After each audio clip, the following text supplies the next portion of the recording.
Welcome, everybody. We are off the top here. We're doing another edition of Career Retrospectives. It's been a little while since we dove into this one, but here we are. We're back. Tonight's subject is going to be none other than Jon Moxley. Jon Moxley's had quite a career already, and it seems like he's just getting started, honestly. So what do you guys think? You guys ready? Good? Think we're good? All right. All good to go. Let's With me as welcome always. let's welcome Axel to Off the Top for tonight. He is Yep. filling in for Shadow, so thank you on short notice for hopping on. We do appreciate it. Shadow Thank you for did having me say on. Shadow did say that you do know a lot about Moxley, so I hope you can chime in when needed on this one. Definitely. Okay. And with me as always, we got Scals down here running the show. That's me. Let's go. And as always, my name is Nate. Let's kind of just dive right into this, huh? So, I kind of actually this was a new thing that I learned about. I learned a lot of things about Moxley when I was researching this. So he was so determined to actually be a pro wrestler that he took a job working concessions for Heartland Wrestling Association, and he also took a job as part of their ring setup crew. And he was making dirt money, but he said anything that he could do to get his foot in the door, it's exactly what he was going to do.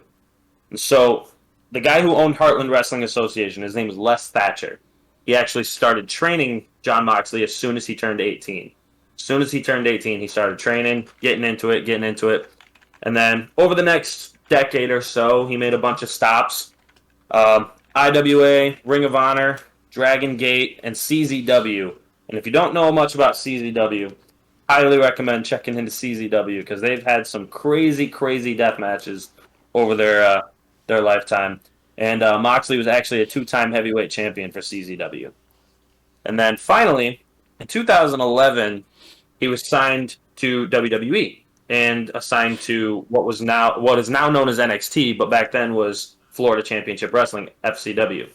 And he actually, fun fact, had his first televised match against who we now know is Seth Rollins, which I think that's kind of funny and a little bit poetic too. Obviously, in 2012, he made his infamous debut alongside Seth and Roman Reigns in the group that we know as The Shield. They interfered in a triple threat match at Survivor Series, and then, the rest is history. Throughout his career, Ambrose won a bunch of titles in WWE. He was a U.S. title holder, Raw Tag title holder 2 times, 3-time Intercontinental Champion, a Money in the Bank winner, and also a WWE champion. So for he was everybody that says he had a trash career in WWE, that just proves you wrong. Yeah. Stop getting. Everybody is all about the recency bias with the way his career ended in WWE. You have to remember all the good things as well. Go ahead, Right, Axel. and I know that's- you're going to say something. Yeah. Well, no, I'm just waiting until everything he's speaking is facts. Like people really sit here and think Moxley had a horrible career in WWE when from I want to say after the Shield broke, maybe all the way up to 2017, that was the story everybody wanted. Mm-hmm. Every Survivor Series match we got, the Shield was on one of the other sides, and what would happen? They would reunite. If things were getting stale, like it was with Roman versus The Miz, bring back the Shield.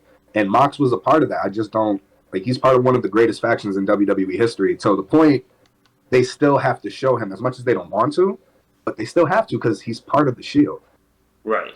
So I don't agree with people when they say that. And I think one of the things is, yes, Dean Ambrose, when he was Dean Ambrose, was not valued as much as, say, Seth Rollins or Roman Reigns were. And we take that as maybe he's just being punished for something, or maybe they didn't view him as this top guy. And that's a fair point. That's a very fair point. But the fact is, the man was either in the main event scene or right around the main event scene his entire career with WWE. The entire time, he was always either at the top of the card or at the beginning of the card. Like he was always pushed. Whether or not it resulted in the best results and whether or not they handled it perfectly or not, that's a debate for later on. But he was always right there. Oddly enough, he was also a 5-time Slammy Award winner. So, as we all know, in 2019, he announced publicly that he was not going to renew his contract with WWE and he was going to leave as soon as his contract was up. So WWE took that and was like, you know what? Let's do one last run with the Shield, get it out of the way, make some money off him before he leaves, and then kick him out the door, putting over EC3. So I don't think they handled his departure the best. I will say that. But I don't think there was a ton of bad blood between them. I think Vince was just a little pissed. But I don't think there's any hard feelings between the two of them from what it seems. Obviously, if he wanted to come back at some point, I'm sure that he'd be welcome with open arms. Like, I don't think there's any bad blood there. And so, famously after that, he debuted at AEW. And I think it was Chris Jericho that he interrupted right at the end of a pay-per-view. Yep. Crowd just goes absolutely nuts. He was Jon Moxley again, the guy that he was on the Indies. And then pretty shortly after, he went on to become the AEW World Champion. And he's actually now... What's that? I was going to say, he was the one to dethrone Jericho. And he He was was? he was the second champ that they had. Yep. Right. And so like, here's where I'll kind of dive into how much this man has been valued. Yes, he's had 3 AEW title reigns. 2 of them were not great. However, it was because of the circumstances. So when the circumstances were dire, Tony Khan, AEW, the Elite, all of them, they turned to Jon Moxley to help carry the company on his back. Whether it was during the pandemic, his first title reign, whether it was after CM Punk broke his foot, or whether it was after CM Punk shit on AEW publicly. Moxley gave up his vacation for that one. Yes, he did. The truth is, they've given this man the ball several times, and he's taken it, and he has ran with it. Every single time. He can be relied on to carry a company, and I think WWE should be kicking themselves for not realizing that sooner, but I digress. So this is kind of where we dip into opinion-based things. Obviously, Jon Moxley's been a big mainstay. He's been one of the anchors that keeps AEW going the way it goes. So, I mean, it's pretty safe to say his career in AEW has been a little bit more successful than it was in the WWE, But this is kind of where we dip in, and all of our own opinions might start to clash. So, obviously, we're going to rate him on all kinds of different, aspects of his career. So, the first one would be the most obvious for any wrestler, and that would be his in-ring ability. So, I'll let Axel go ahead and talk about that first. On a scale of 1 to 10, and just kind of discuss it a little bit. Scale of 1 to 10, altogether, I'd give him a 7. 7? A 7. Only because I don't want to forget what WWE made him do in the ring, because AEW does let him do a lot more. He's been able to do, but with WWE, his gimmick, it was certain things, few spots and all that. So I don't want to take away from the bad, but in AEW, if it was only that, give him a solid 9. Because he could definitely tell a fucking story in the ring. I think that's pretty fair. I think he's gotten better as his career has progressed. And I think him being in AEW has helped him grow in ring. Mm-hmm. I don't necessarily think that it was WWE holding him back so much. I mean, yes, they didn't let him bleed, and that's one of his big things on the in-ring. But in regards to everything else, I think it was... I don't know if he felt comfortable with the people in the ring that he was with. And that could have changed on how he acted there as well. Overall, because of the growth that I've seen from him, I'm going to give him a 7.5. That's very fair, and that's a very fair perspective too. Especially after Brock Lesnar sleepwalked through a street fight with him at WrestleMania. And I was gonna say that because some people get upset if you say, "Oh, all Jon Moxley really does is bleed." I just laughed because if you go backstage and listen to what he wanted to do with Brock, it's the truth. He wanted to get thrown through this. He wanted to get slammed through that. Brock's like, "No, I'm not doing all of that." He wanted to get hurt. He wanted to, and I'm like, Brock doesn't do that type of matches. It's not that all he does is bleed. It's he uses that to tell his stories a lot. Yeah. And sometimes it's overdone. I could see that. And I think Cody Rhodes did that too a little bit. He kind of overdid the bleeding. And not to stray off a little bit, that's why Cody has come out and said it's better to be reined in than to have all the freedom that he wants. Oh yeah, absolutely. And because when you have all the freedom that you want, people are going to react to the wild things you do, and they're going to want it more. They're going to want it more. Right. And then, just to kind of segue for like 2 seconds, a guy that I think is going to end up having a very, very, very short career because of the way he treats his body, Darby Allin. Oh, Yep. yeah. I Yep. knew where you were heading with that one. He is I a was hoping great he said wrestler. it, because He is a watching that great main worker. event, But one, he's 150 pounds. He's small. And he's getting tossed around the ring by Brody King and Samoa Joe and Satnam Singh and like, and then he's doing these ridiculous dives like almost every week, as if Jeff Hardy did them every week. Jeff Hardy didn't do that every week. Sure, Jeff Hardy did it probably too much, and his body is paying for it now. oh, But Darby Allin's going to be lucky if his career lasts until he's 30 years old. But I digress. So back to Moxley here. We can get into that another time, but Just so you know, Axel, this is how these things go. We do go oh off yeah, on we tangents. segue a lot, and that's kind of how the conversation flows. So in-ring ability for me, I'm gonna stick with a 7. Simply because he's a guy that no one's confusing him for Bret or Owen Hart. No one's confusing him for Shawn Michaels, Eddie Guerrero. But he's not on the level of guys like Giant Gonzalez or the Great Khali or people who just can't work, Nia Jax. But but here he is. Weren't they supposed to fight?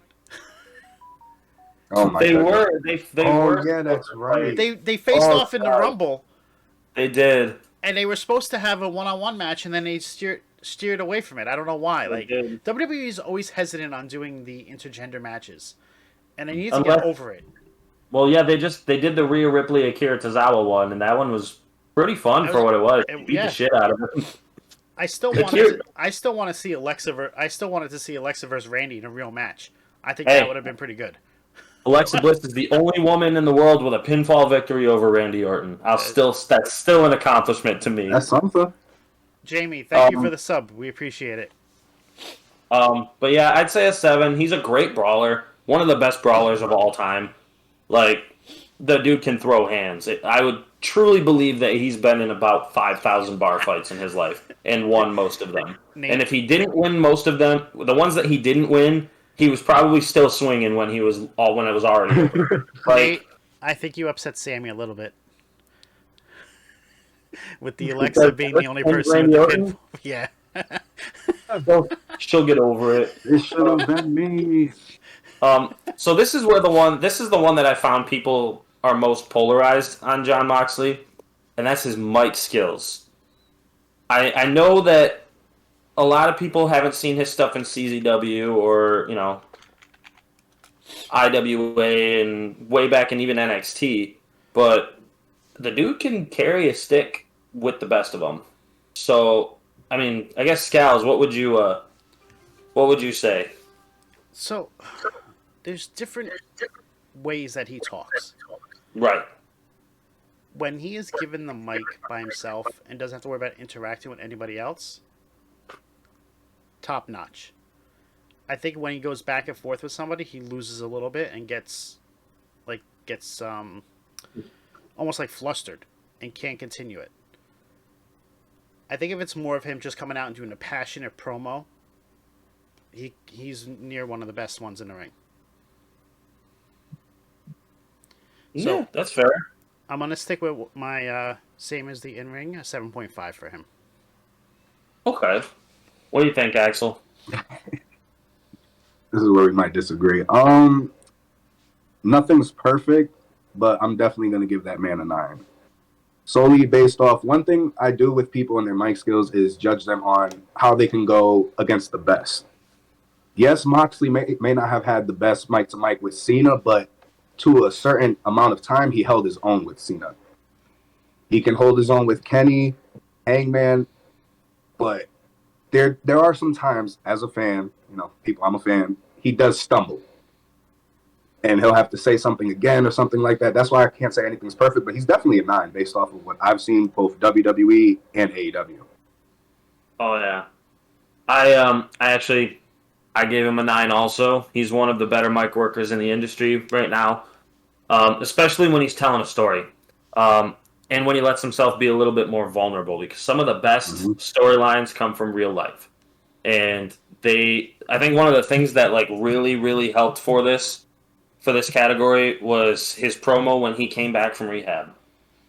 Yeah. First thing he says is "Get that fucking piece of shit out of here." I remember that, but he was allowed to be raw. He was allowed to be open, and he just told a story, and I don't know. It was captivating to me because there's a man that's like struggling, openly struggling with something that a lot of people struggle with, and he's using that to effective. How do I say this? Like to connect with the crowd better, and they hung off every word he said, and it was real. It was a real promo. It was not just him coming back and trying to make us sad. It was real. That man has demons, and he fought them, Mhm. and that was one of the best promos I've ever heard anybody cut, actually, just because of how real it was. So that alone, and his stuff in CZW when he was a heel, and even when he was doing stupid shit like squirting ketchup and mustard on people, he still made it entertaining because of his just charisma and his ability to have fun with everything. So I give him a 9. I can't argue. Man.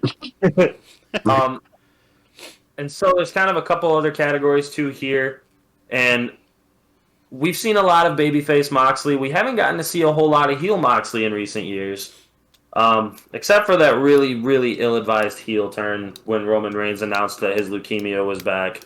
That was not a good plan, but whatever. As far as his babyface work goes, he's a very stone cold kind of babyface.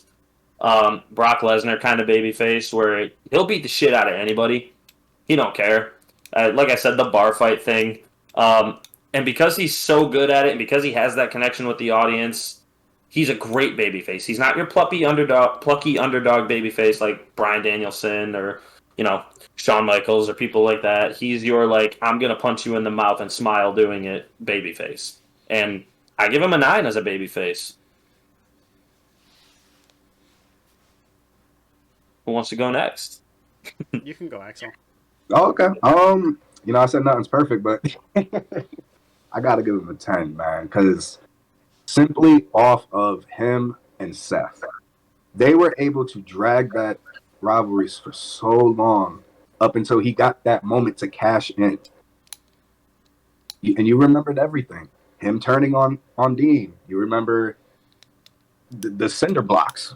I don't know if you guys recall when he got curb stomped in the cinder blocks, and we were all waiting for him. Like he may not be John Cena level, because that's John Cena, but I still give him a 10 because the way he just carries everything. And again, like you said with the promo coming back from rehab, he played it in such a babyface way when situations like that, you're looked at as the bad guy. But everybody was praying for him to make it through because they know how much of a good dude he is, and he came back, and we all felt it. Like you said, that promo was amazing.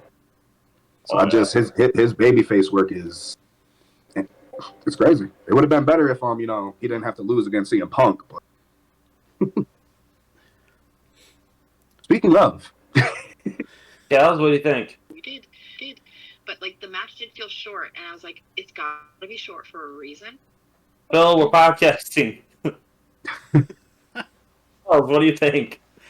So you mentioned his heel run and WWE when he turned on Roman. That was what, in October of that year, right? Yeah, what about 2018? I think. And Roman 2018. Roman won the title. He had it at SummerSlam. Had to forfeit it. And then, he forfeited it in October when that happened. But that SummerSlam, the night after in Monday Night Raw, the Shield reunited. I was there that night. The crowd pop for that was crazy. With that being said, Babyface Moxley or Ambrose, 9.5. He just was so lovable. Even though he was those person that would kick your ass and do anything to do it, it just was, you just got behind him no matter what he did. He had, what was the name of his plant that he had in WWE? Mitch Mitch the plant. Like, come on, he had him on top of the cage. They had a match for Mitch. Like, It was the Ambrose Asylum, and he just like Yeah. crudely wrote it on a piece of whiteboard. Like, mhm. Like, just things like that are what made you love him, because he just was so crazy. And to see him now actually have all these different matches in AEW where he actually can be Psycho, as people used to call him when he was Ambrose, with the Ambrose Asylum and everything else. Like, don't call me that. Like, he just was like always against it. Now he's acting it. And it's so good. When you said the badass who gets cheers, I mean, Stone Cold was a badass, but when he did backstage segments singing with the guitar, it was over. Dean Ambrose, the same thing. You remember the therapy session? What do you see when you see this? Toothpaste. oh yeah. Irritable bowel syndrome. What was the backstage thing where he was like, he interrupted somebody and he was just like eating? I think it was Seth Rollins when he was feuding with Seth. He was just eating popcorn, and then he just like throws the popcorn in Seth's face and just starts beating the hell out of him. Do you recall when they were doing the ASL challenge or the ALS challenge? Oh yeah. When Dean came up behind, he was like, "What? It's for charity." Yep, it's for charity. Yeah, I remember that. That was amazing. So obviously, I think we're all pretty much in agreement that he is one of the better baby faces out there.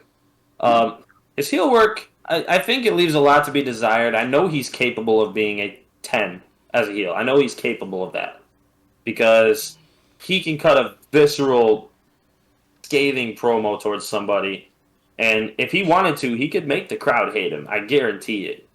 But he just doesn't. So, like, the heel work we got from him in WWE was very... With the Shield, it was great because they were a unit. Yeah. And he usually cut the promos that were really good for them. Mm-hmm. So, like, with that and with his heel run towards the end of his WWE tenure, we haven't seen him as a heel in AEW at all. So, I'd say like a 6. I know he's capable of being a 10, but from what we've gotten from him, he's a 6. It'll work. I'll give him a 4. Yeah. Ooh. There's really It's not much just- to even discuss. Right. It's bad. Because like you said, they can try like how they're trying right now with his feud with Hangman, but it's not really working. Because Mox is more over than Hangman is. Hangman doesn't have as many, so he's automatically the babyface. Mm-hmm. No matter if he talks about, oh yeah, him breaking his neck, I did that on purpose. I knew what I was doing. It's just not going to work. He's going to get cheered. It's because he's Jon Moxley. Mm-hmm. So Yeah, you say 4. Scals, what did you say? I'm giving him a 4 as well. Ooh. See, I think my 6 might be because I know what he's actually capable of, too. So maybe I'm a little biased, but not good scores all around for the heel side of him. No, just But- because we know he's capable of it doesn't mean he's shown it. Right. Yeah. But I think the other 3 categories really help him pick up. So overall, Scals, what would you give him overall? Taking everything into account. I'm going to give him an overall 7.5 out of 10. Okay. What you think, Axel? With everything, if my math is mathing right, I want to say an 8 8. overall. That 4 brings it down, but you know. Yeah. The heel work definitely brings it down for me, too. I say about an 8.3, which sounds weird to you, but it might sound weird to you, but the way I see it, he's not quite on the level of guys like Stone Cold and John Cena and The Rock and Hulk Hogan, those people who... I don't like Hulk Hogan, but that's another thing for another time. He's just below. He is just below that level of pure main eventers, all-timers. He's So just below it. So you're saying next week is a Hulk Hogan career retrospective? Absolutely fucking not. I will not do that. I will not do that man's career. We can't do next Absolutely week not. anyway, so that's why I said that. Oh, no, thank you. Even if I was on it, all I would say is that man has one of the greatest theme songs. Otherwise, I have nothing to say. He's had 2 of the greatest theme songs. Yeah, the NWO is like... Right. And and Real American. But when that... Like, when he came out for Raw 30, I recorded the whole theme song, but once he picked up the mic, I was like, don't nobody want to hear you talk. I'm done. The mic wasn't working anyway, so it was perfect. And that's the funny thing. I should have kept going because I could have got back more content. Like, So, Even the mic knows what you did, bro. so I gotta ask. So you were at Raw 30? Who, me? Yeah. No. I wasn't. Oh, you were just filming. Oh, okay. Yeah. So I guess if there's anyone in here who was at Raw 30, or if anyone that watches on YouTube or TikTok or anything like that, I'll ask on TikTok also. If you were at Raw 30, please tell me whether or not the crowd was actually booing Hulk Hogan, because I'm pretty sure they fucking were. No, they definitely were, but that's the beauty of crowd noise. Right. So, like, I went to SmackDown a few weeks ago in Detroit, and LA Knight came out for a promo and got a huge pop. Everyone was chanting along with him, too. He's over as fuck, even though he's a heel. The next day, we all sat around and watched it. We watched the replay, and it was boos. And I'm like, that's not what happened. That is not what happened. Oh, it made me so mad. But I just get like with it. Roman, like they make it seem like every single person in that crowd is cheering. No, I've been to some live events. Some people don't like them. I will say this: The majority they were all cheering in Detroit. No, yeah, the majority, but they make it seem like the whole no. I mean, no. after what Everyone after was what standing like- happened the last couple of weeks, maybe not. But Oh no, he just those chants. Woo! I was I at, wish I went. I wish I went, man. I was at the first Raw after Vince was gone. I went purposely just for hopes that Vince would come out one last hurrah in Madison Square Garden. I didn't get what I wanted. I went to the SmackDown where they announced that he was done. That was the one Nice. before. Right. Yep. So I got to see Stephanie and all that. But I was like, is he gonna come out though? Like, Oh no, I really And I hoped was he came like, out oh. because it was Madison Square Garden, that it was the next show. I figured he would do it one last time. Nope, he came out that one time, said really nothing, and just left. Right. And everything has been great since he left, as far as WWE's behind the scenes numbers. Like Definitely. setting gates. The investors call was today, and I was kind of reading through the highlights of it. And Nick Khan reported in the investors call that WWE, since Triple H has taken over of creative, has broken ticket sales and broken overall total gates in 20 different cities. So, Survivor Series. have you ever listened to the calls? No, I haven't. So, I know Sean Ross Sapp usually has them where you can actually listen in on them. They're pretty interesting. Like, I've sat there and listened to them. Like, they go for like 2 hours. I've heard one. I've heard audio clips from them, but I've never actually like sat down and listened to them. But like, Survivor Series viewership was up 48% or something like that. SummerSlam viewership was up like almost double from last year or the year before. And then this was the biggest, most viewed Royal Rumble in company history. Wait till the Rumble happens. It wasn't supposed to be this fast, but it was that fast. Wait till Mania, man. You think records being broken now? Mania's already broken a record gate for WrestleMania. Already. It's 2 months from now. I understand that more people are going to watch it because now it is on a streaming and it's not a premium live event like pay-per-view where you have to pay for each show. Mm-hmm. But the move to Peacock, as much as everybody hated it, was probably the best thing WWE could have done in regards to growing their numbers. Oh, yeah. So, like, that definitely contributes to growing the numbers, but at the end of the day, the ticket sales, that's because Vince is gone. That's 100%. Maybe not 100%, but at least 80% because Vince is gone from creative. Because we have so many stories that we haven't seen. Like they already got rumor for Mania. Apparently, all matches will be brand new stories. Night 2 was sold out, like, I think the first or second day after they came out. And that was just off of the Roman and Rock rumor.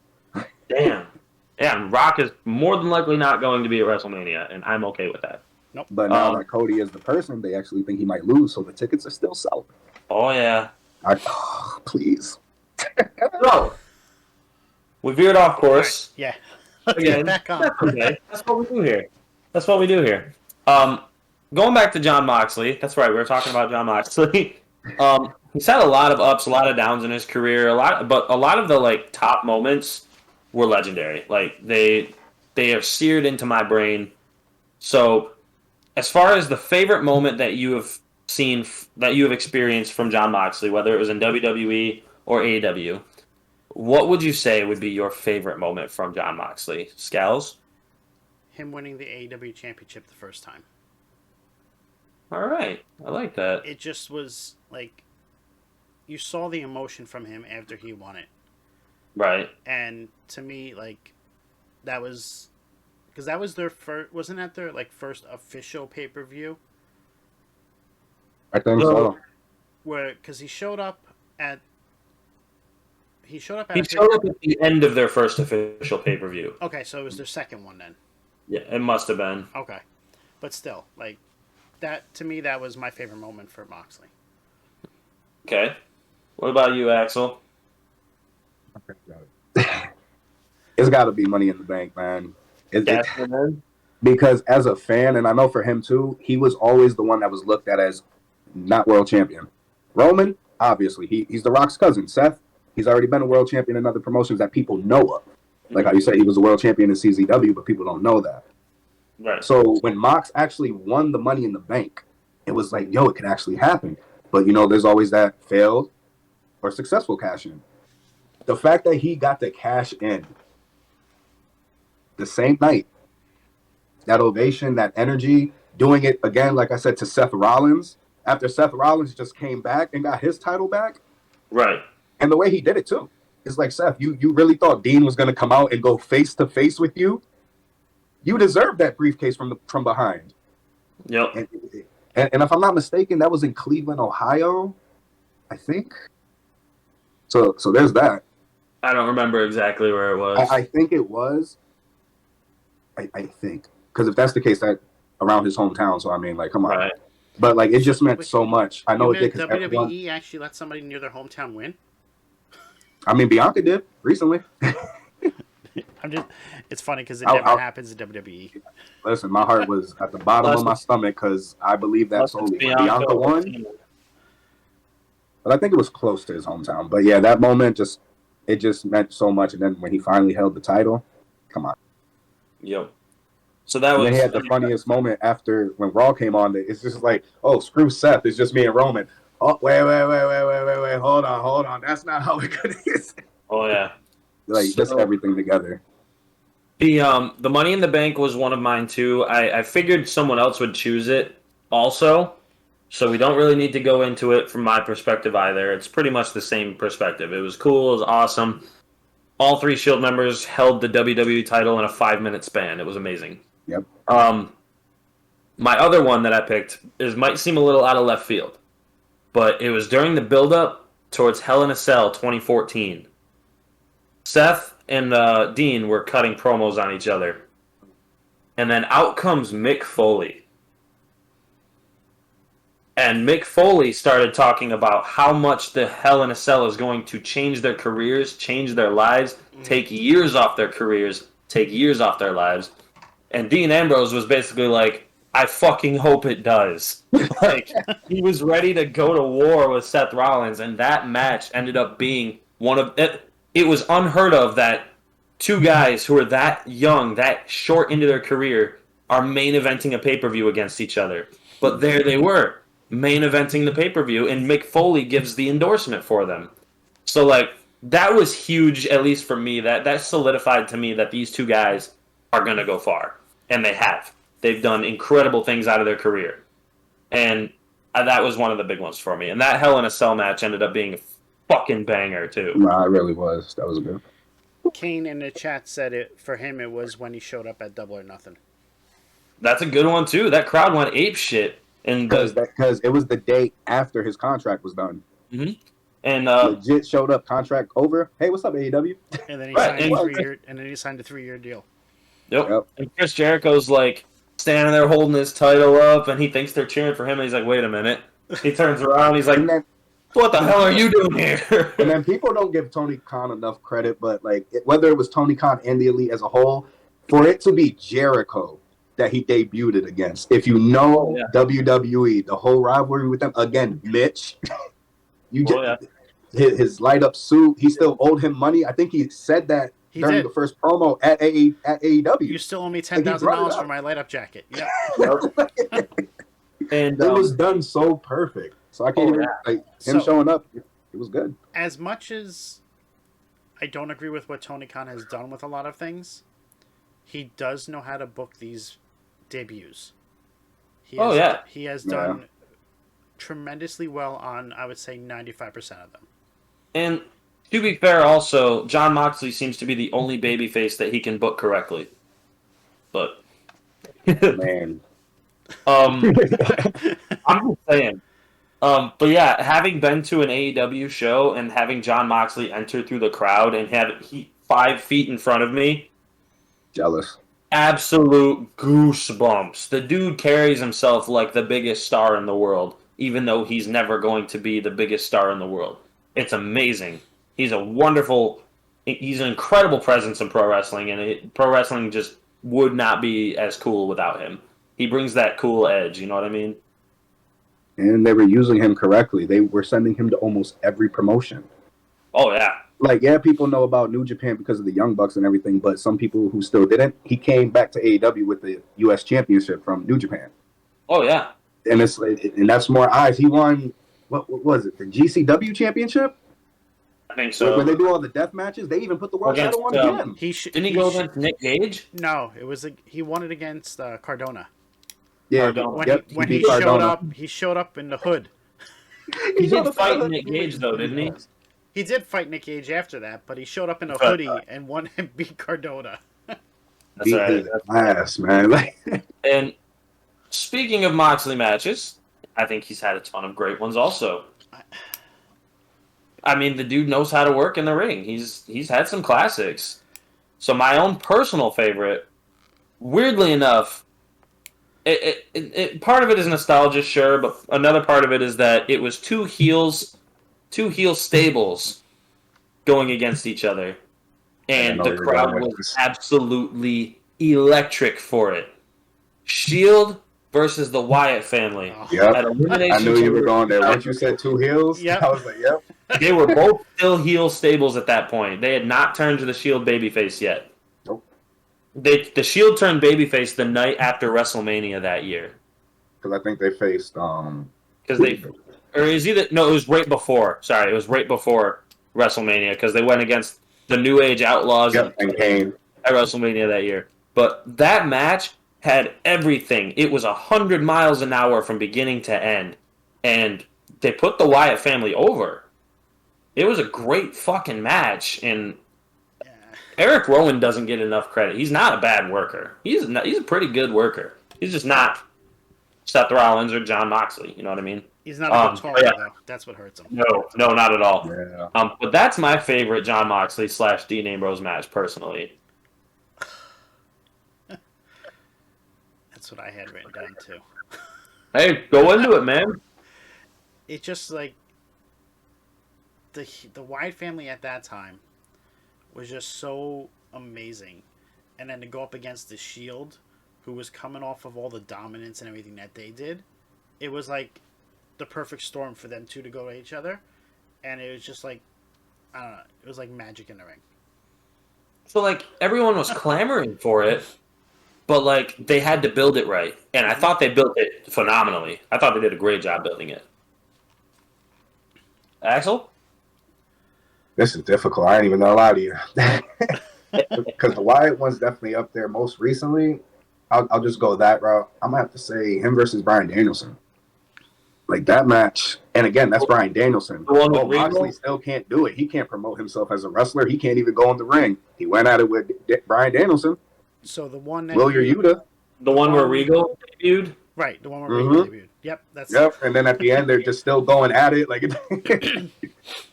it was done so beautifully. But yeah, definitely the Wyatt family. And I mean, you could throw in the Shield triple threat too. I mean, the chemistry between all three of them. Mm-hmm. Horrible pay-per-view. Even the fatal four-way that they had with, I think was it Randy Orton? There was a fatal four-way with the three of them and someone else. I think it was Randy Orton. I think it was Randy because that was the authority. They put him through a table. They did the Shield powerbomb through the table, and Seth Rollins was this heel, and he tried to do the fist bump. They just looked at him like. And then they beat the shit out of him, and then Randy Orton ended up winning the match. Yep, that was hilarious. Like you mentioned before, the Hell in a Cell match was another good one. That's another, especially the way they segued into. So like they did a lot of callbacks to other Hell in a Cell matches. So like. The Mick Foley one where he gets tossed off the side, they both fucking went off the side there. went through 2 tables, and the match didn't even start yet. Like, that was insane to me. And then the end where, like, the lights go out, and then there's the lanterns. He was about to curb stomp Seth Rollins into some cinder blocks as payback. And the lights go out, and they pop back on, and there's just this lantern sitting in the middle of the ring, and you're like, oh, shit, here's Bray Wyatt. He's been gone for a while. And then they segue into this feud with Bray Wyatt, and that was kind of like Kane interfering against when Undertaker was facing Shawn. Like, the callbacks were amazing. It was a great fucking match. It was. Yeah, there's so many great matches, though. Like, Oh, yeah. that was hard. He's got a list of them. I would say, if you want to say worst, him versus Kenny in that exploding death match, that was my first $60 spent on an AEW pay-per-view, by the way. Or him versus Brock. The match wasn't bad. It was just the end result. Yeah. I also think a very underrated Dean Ambrose match was, I think it was Fastlane 2015. He took on Triple H for the WWE. Oh, yeah, for the WWE title. Mm-hmm. And it was a great fucking match. Which it kind of sucked because you knew Triple H wasn't going to lose, he wasn't going to lose that match because he had to face Roman at WrestleMania. Mm-hmm. But even calling back to the babyface thing, when it was Triple H, Roman, and Dean as the last 3, when Triple H threw out Dean, the crowd was upset. Because that was when we always got Dean versus Seth. Dean versus Seth. Can we get Dean versus Roman? Well, it was so Roman got tossed out first. Oh yeah, you're right. And then it was just Triple H and Dean left, and you're like, oh shit, we're gonna have a new champion. They actually gonna pull the trigger? No. Roman just lost the championship. I thought they were gonna give it to Mox. Yeah, I was gonna say that was when Roman had the title up for during the Rumble. Yep. And he had to enter number 1, and then the League of Nations took him out, and he left for 20 minutes, and then he came back. Anyways. Roadblock. Sorry, not Fastlane. It was Roadblock. Thank you, Kane. And Shadow just messaged me. He was there. Same month. I think it's the same month, different pay-per-view. For what? He was there for that match, Triple H versus Moxley, Shadow. Really? That's cool as hell. He just messaged me saying it. So, as far as his career goes, he's had a lot of low points also. So, like, a couple things come to mind. You know, the ketchup mustard thing, the gas whole mask. The gas mask. The gas mask could have been cool, but they didn't do it right. Absolutely could have been the coolest thing going. It could have been, but they fucked it up. They fucked it up.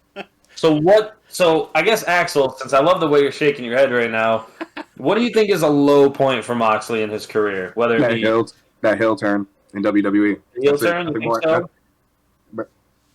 Well, just because Roman has real life situations, you think that's when you pull the trigger. Well, it was heartbreaking. Like it was, but we know Dean would never do that. Right.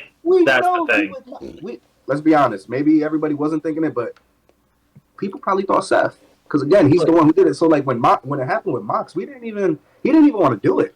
You could just tell how he went into the turn. Like he just turned around, kicked Seth, and then just hit and he's just like he didn't care for it. It was, and then the stuff with EC3, like, oh my god. So like I think Jax coming out during Alexa Bliss's segment or whatever, her talk show, it was just so bad. Right. And then him getting beat up by Drew McIntyre, Bobby Lashley, and Elias. That showed you how much they cared about that heel run, and then they just did that for the Shield reunion, and he was out the door. Right.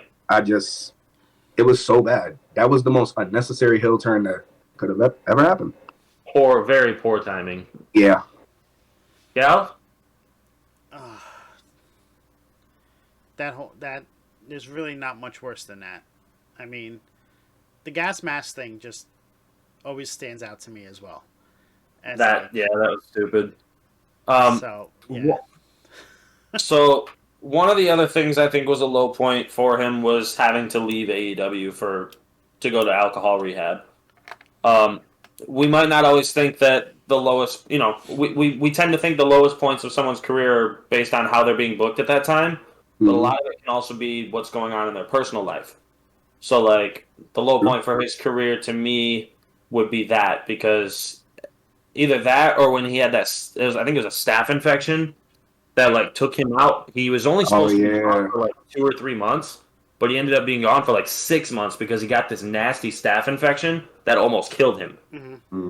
And so, those are a couple of things that stick out to me also. So, yeah, he's had some shit booking, but he's also had some shit personal luck. In regards to when he had to step away and go to that, I don't think it was necessarily a low point in my eyes.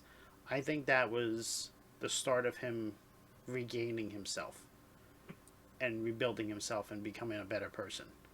And Right. he knew what was Because most coming. people can't do it. Right. He took ownership of it and did what he needs to do. Right. So I think that if we were to ask him, he probably would say that's one of his best moments of his life, to be able to realize that and to do it. But he had to hit a low point to do that. And I think it was that only a low point kinda because what we I was all talking knew about it. Right. Like, if it wasn't so public, and we, like you said, we wouldn't really know. But since it's public, that's why it could be looked at as a low point, because he had to really do that.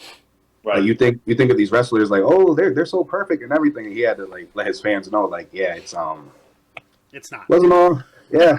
It's not all sunshine. You think I do all rainbows this there. crazy stuff and I didn't have to do something to not feel the pain? Like, let me tell you. Right. And he honestly did something, and it hurts me to say it. He's done something that Jeff, till this day, still can't do. He still can't do it. True. Whether he got to replace his alcohol problem with bleeding every match, I mean, do what you got to do, bro. Do it. Because I feel like that's probably something that has to do with it, because you got to replace something with something else. As long as he's not drunk while he's wrestling, because goddamn, that'll thin your blood out. He'll bleed out with a motherfucker. And that was starting to happen, too. Like, whoa, Yeah. you're bleeding a little too much, brother. Yep. AKA Alicia Fox. Woo. Yeah, that's. Hence the reason Arn Anderson was in AEW. Yep. So, as much as Jon Moxley has accomplished, and he's accomplished a lot, especially in the last 5 or 6 years, Oh, yeah. it still seems like there's a lot more that he can still do. It doesn't feel like he's done everything. So, like, what's something that you think would be something you'd like to see from him in the future? Whether it be next week, next month, next year, whatever. Something you'd like to see from him. Moxley versus this version of Roman Reigns. It's actually a really good choice. I didn't think of that. That's what I would love to see. I just hope that he gets the same chance that Drew McIntyre and Bobby Lashley got. They were brought in to look like a champion. It didn't work out. They got sent somewhere else, world champions, and I think they got the call. That's what I would. But then again, can't really happen because 5-year contracts. Like, damn, dude, 5. Like 5. if he had the first contract of 5 years, would have made it. I could see it happening. Mhm. But the 3 But and then the 5. And that's the thing. Like, it's like, yeah, he's never going back. Even if he does, his body won't be able to do it. I wouldn't want that. Right. And Unless so, he breaks the contract. I mean, Unless they Forbidden Door. we're hoping for a lot there. oh yeah, that's why I said it's not even. I know So where his head is at. in the short term, I actually would like to see him and Hangman Page team up. I think they bounced Be a off of each badass other tag team. very, very well in this feud that they've been doing. They had a great match with each other. I think because the two of them don't need to be in the main event scene with MJF right now, stick them in the tag team scene. AEW likes their makeshift tag teams. Jungle Hook with the stupidest shit, but It works. some of them I don't think it does. But we'll not get What was into it? that. War Joe or War Or Joe, that one was stupid. Like, Also. But like TJ, that one kind of worked. I think the best one they ever did was Darby and Sting. Still Darby working till and this day. Sting works. Still working till this day. Right, but I do think that Moxley and Hangman could work very well together as a tag team. I think Whether their, that culminates their with a wrestling title styles on. are the same, where they could do it. Not exactly the same, but almost. Right. Jamie said Hookhausen was one of the best. I agree, Oh, and my it goodness, didn't overstay its welcome. It really didn't. They were too quick with it. It's like I kind of wanted a little more, but Right. In regards to Sting, because I know you mentioned him real quick with Darby, Mhm. is Darby going to be the one to beat him and send him on his way? I hope so, but if they Sting is ever go with the undefeated. heel turn, He's undefeated in AEW. He has not lost. and I know he wants to retire soon. Will Darby be the one to get the rub? Here goes your storyline. Darby's undefeated when he tag teams with Sting. Who is it really? Is it Sting why they win, or is it Darby? Right. And Darby, you've been losing by yourself, but every time you with Sting, like, are you even that good? Right. If you make it, then over here taking out the protective padding and everything, like, dude, you're crazy. Right. Like, dude, like if you want to be Jeff Hardy, you got it. Take it. You win. In regards to that match, dude, if they knew he was going to do that, why the hell did they put so many straps? Oh my god! It's like he's taking so much time. Like, and then he would miss one. He had to go back and like it's like, come on, guys. There's a lot I could talk about from AEW last night. I actually watched the show. It was a decent show, but there's so many things that they did wrong. Like the thumbtack sweater was cool, but trying to have Darby put it back on, like, are we serious? Like how MJF wore 2 different shirts in a matter of 2 minutes. Oh my goodness. I missed a lot last night, apparently, on AEW. Yeah, MJF and Takeshita were brawling in the backstage. They announced the match for next week, brawling. He gets dragged away by the security crew. Literally 2 minutes later, he walks into another locker room, different shirt with the briefcase, and hands money over to Roosh and the people that he was with. Jesus. Just and Isaiah Cassidy moaned in Kenny Omega's ear. Yeah. Like legit moan, like a legit. God damn it. Yeah, I don't know what's going on. I don't know what they're doing over there. Just make it make sense. That's all we're It's asking. not hard. So, as we've seen with WWE in the past, Right, Jamie? no bridges. Right? What? No, Jamie put in the chat, as someone on a ring crew, you think they released some of the mat ties before the match? I mean, especially the big black bulky one that he had to do. Oh, the one I was wrapped Like all the across strings, the entire fine. You ring. should have kept your strings on, but just like, I'm like, why wouldn't they set up for this? Did they even know they were gonna do that? Like, Maybe not. Sorry, Nate. So- Go ahead. I'm gonna you're pull the good. protective padding. That's the only way they'll believe I can beat Samoa Joe. Yeah, okay. Had a hard time pulling the stuff out anyway. Like, Darby, you're not that big. Samoa Joe should have probably did that spot. You know, it would have made more. But I'm not Tony Khan. I'm not the elite. Fair enough. So, as we know that WWE, no bridges are ever really fully burned. Ultimate Warrior came back, Bruno Sammartino came back. No bridges are Bret Hart. The biggest one. No bridges are ever fully burned. So, obviously, like I said earlier, I think the door will always be open for Moxley to at least have some kind of working relationship with WWE, whether that's after he's retired in ring or whether he does make an in-ring return in WWE. Is there a place for him in the Hall of Fame? Automatically with the Shield. You think so? Automatically. He gets it with the Shield. If He is Evolution as a gets Shield. in, He'd get in as a solo wrestler. no.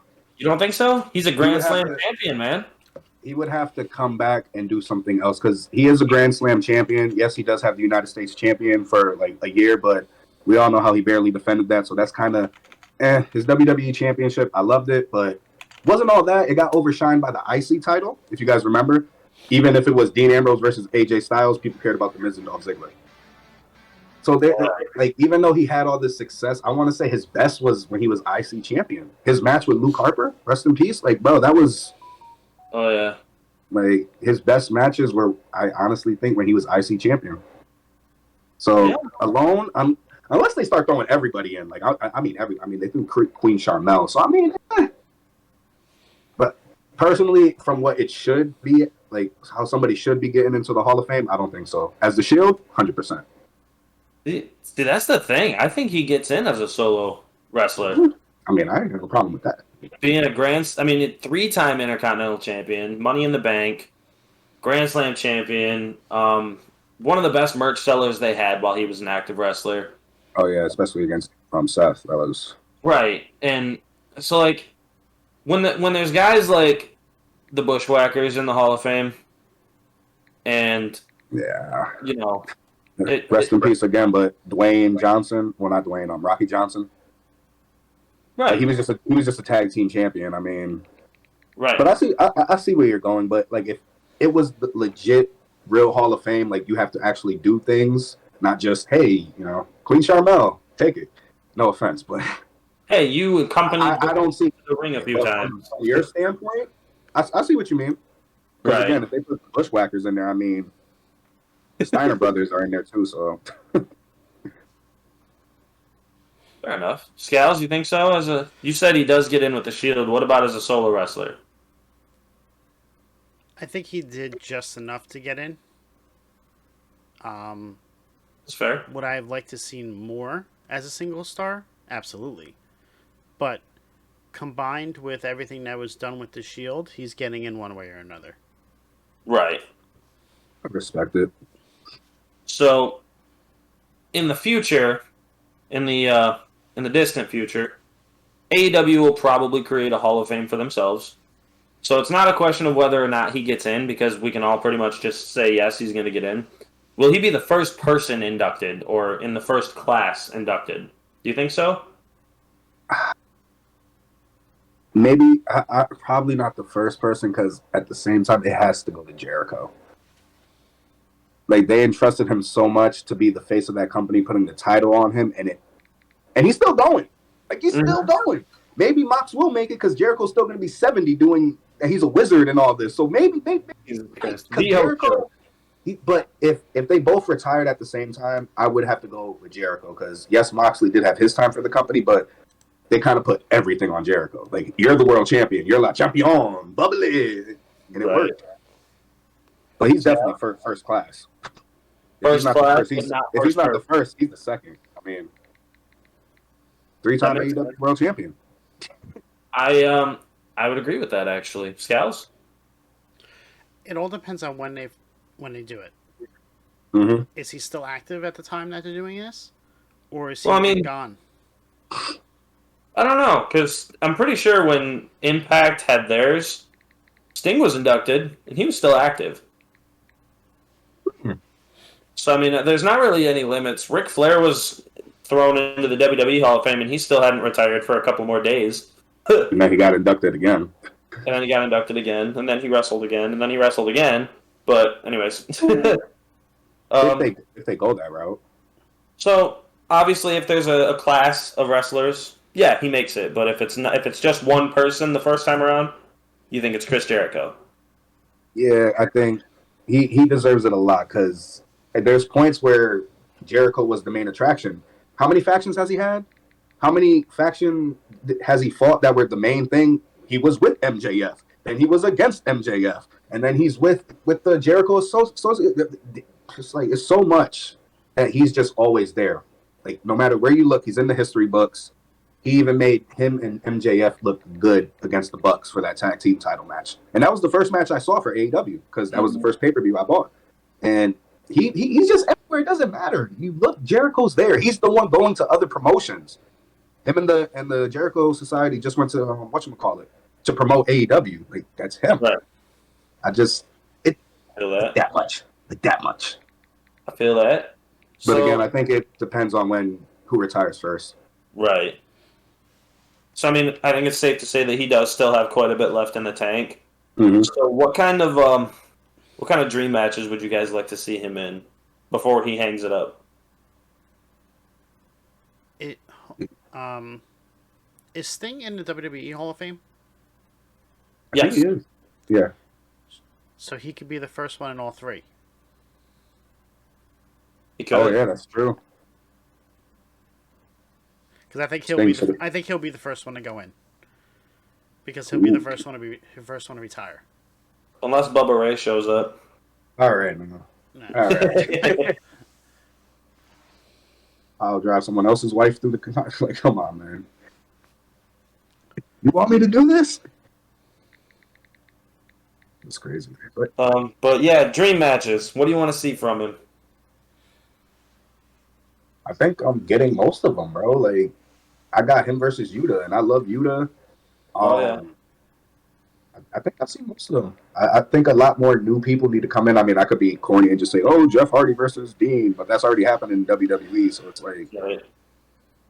I think slowly it's happening. Like, and he's the better character now. So yes, he's had feuds with Daniel Bryan in WWE, but as Moxley, to me, that feud was a lot better, and especially Right. it's Bryan Danielson. Like, so I think I'm slowly getting them.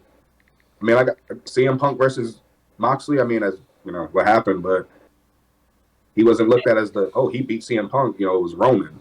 So for me, Right. that was a dream match. Finally, get that win over him. But yeah, they're just slowly happening. I can't really think of one because AEW is doing justice. The ones that I wrote, oddly enough, Scales, I did put Moxley versus Tribal Chief Roman Reigns, and I actually made it a point to say Tribal Chief Roman Reigns. So I definitely want that to happen. I also have Moxley and Page, Hangman Page, not like Saraya. Moxley and Hangman versus the Bucks. I think that'd be a fucking killer match.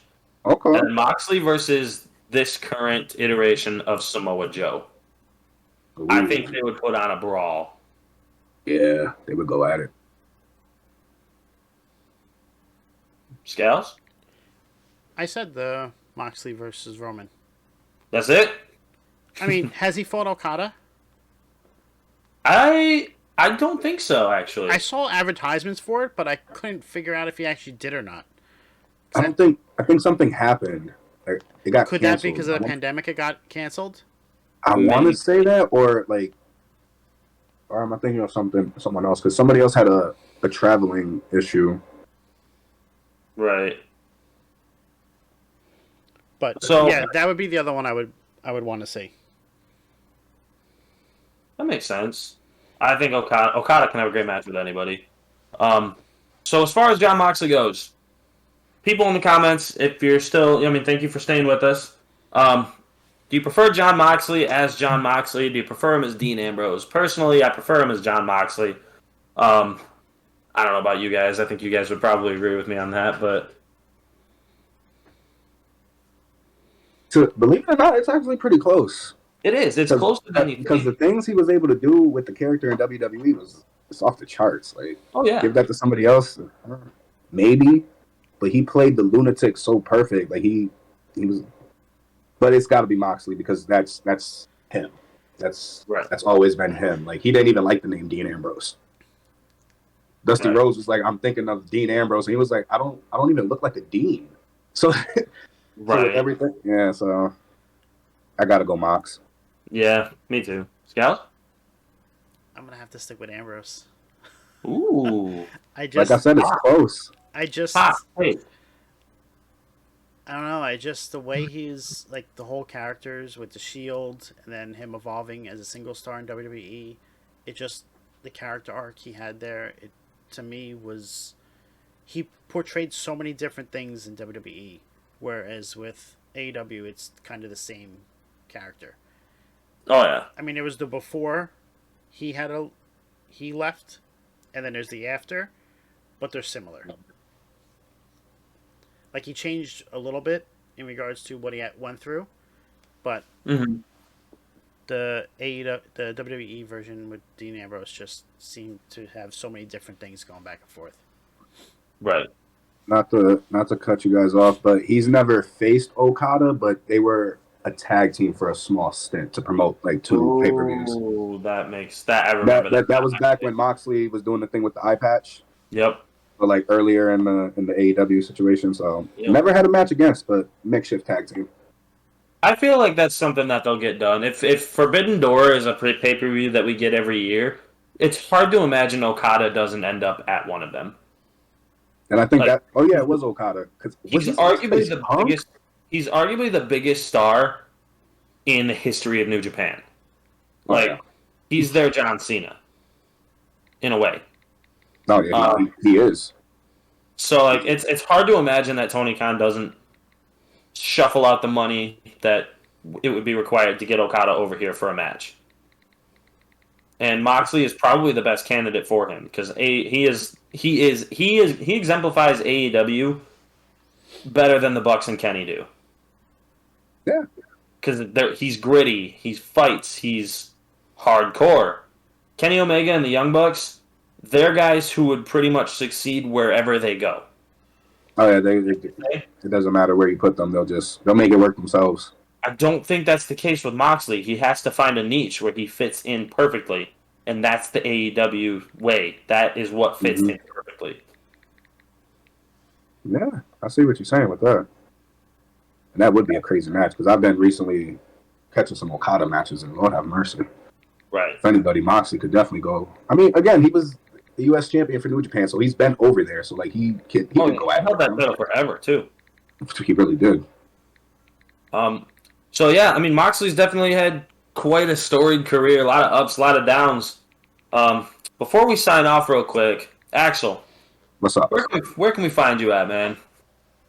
Oh man. You guys can find me on TikTok at Axel Guzman. That's AXELGUZMAN 1017 on TikTok. And you guys can also find me on YouTube on the Wrestling Chop Shop and also the Meet Us in the Ring podcast and Player's Choice. I don't want to promote too many things. I appreciate it. Dude, that's what this last few minutes is for. Scals, what about you, my man? Well, you can find me right here on Off the Top Media. We also are on YouTube with the same name, and on Twitter, Off the Top Media _. All right. And me, you can find me on TikTok at Nate McNamara WB or at the Wrestle Bros. Instagram is just McNamara Nate. If you want to hop over to my Instagram, I post a lot of dumb shit. It's no bacon, eggs, and Cam, but damn. But yeah, pretty much bacon, eggs, and Cam. TikTok is pretty much where you'll find me. I go live quite a bit. There's a link in my bio to all of my socials and all that stuff, so have at it. If you're not following us already, make sure you go onto YouTube, hit a like and subscribe so you can get the notifications of when we drop new videos. We will be live tomorrow night at 10 p.m. for This Week in Wrestling with me and Cam. So come on by and check us out. We'll catch you guys again soon. We out.